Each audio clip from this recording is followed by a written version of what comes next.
So the BPCIA was enacted as part of the Affordable Care Act, and there was a recent successful challenge on constitutional grounds to the Affordable Care Act before a district court in Texas. That decision is up on appeal now before the Fifth Circuit, and the Department of Justice has submitted a brief saying not only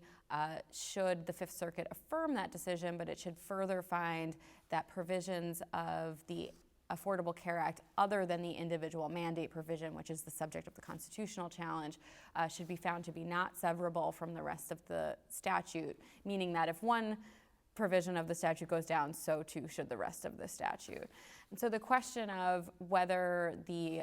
constitutional challenge to the Affordable Care Act has any effect on the BPCIA will hinge on that question of severability, and whether whatever court makes the ultimate decision on this question, whether that be the Fifth Circuit or the Supreme Court in this case, finds that the individual mandate is severable from the rest of the statute. Of course, this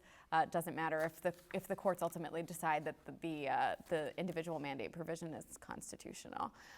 Interestingly, in the original challenge to the Affordable Care Act back in 2012, that was NFIB versus Sebelius before the Supreme Court, President Obama's Department of Justice submitted a brief that argued that the rest of the statute should not be found to be severable from the individual mandate because Congress